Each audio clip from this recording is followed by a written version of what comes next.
Welcome back to my channel. तो जो आज का हमारा टॉपिक है वो अगत तंत्र का इम्पोर्टेंट टॉपिक है और वो है गर्विश।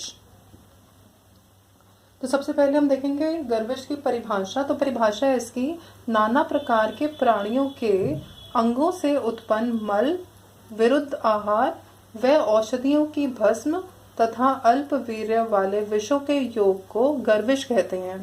तो गर्विश क्या होता है? जो बहुत अलग अलग तरीके के प्राणी हैं उनके अंगों से उत्पन्न होने वाले मल, ठीक है, विरुद्ध आहार व औषधियों की भस्म, और जो विष है जिनका जो मतलब बहुत कम इफेक्टिव है, जिनका जो वीर्य है वो बहुत कम होता है, उनका अगर योग हो जाए, यानी कि ये सब मिलके एक गर्विश बनाते हैं। इसका प्रयोग किस लिए किया जाता है कि जो स्त्रियां होती हैं दुष्ट प्रभाव वाली, वो अपने पति या अपने प्रेमी को वश में रखने के लिए अपना पसीना, रज, शरीर के अन्य अंगों के मलों को अन्न से मिलाकर उनको दिया करती थी। तो इससे क्या होता था, वो उनके वश में आ जाते थे। ठीक है, तो इसमें क्या क्या इस्तेमाल हो रहा था? क्या करती थी वो? पसीना, रज और शरीर के अन्य अंगों के मल।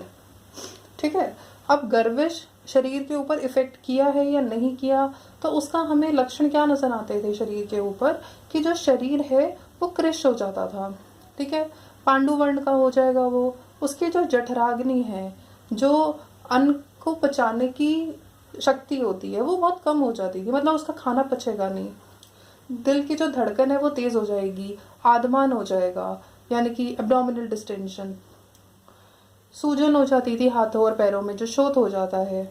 फिर विभिन्न उदर विकार हो जाएंगे, जैसे कि गृहिणी होगा, गुल्म हो जाएगा इत्यादि। मतलब खाना जो है उसका फिर वही सही से नहीं पचेगा, पेट में कोई गोलाकार वस्तु वैसा कुछ फील होता है।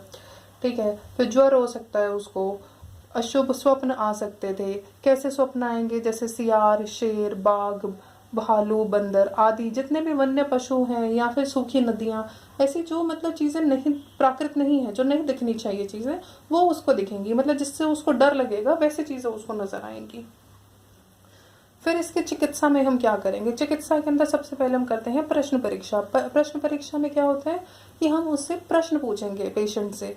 कैसे प्रश्न करेंगे कि मतलब उसने कभी कुछ खाया तो नहीं था, कब किसके साथ कुछ खाया हो, इस तरीके से उससे पूछा जाएगा।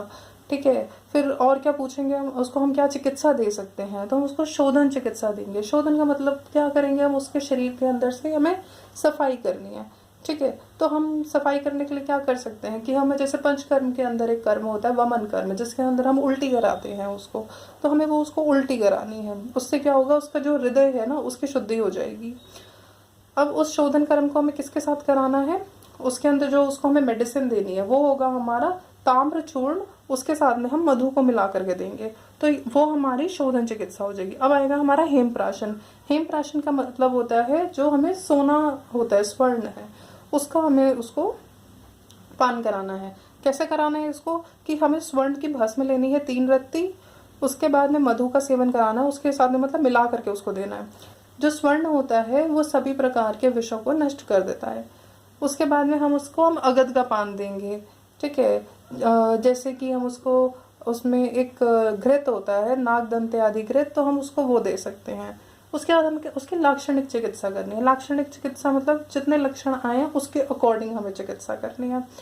ठीक है, जैसे मंदाग्नि के अंदर हम उसको क्या करेंगे कि उसको अमृता, पिपली, चव्य, चित्रक, वसा, मुस्सा, विडंग के चूर्ण को तक्र, गर्म पानी या कांजी, उसके अनुपान के साथ उनको हम दे सकते हैं।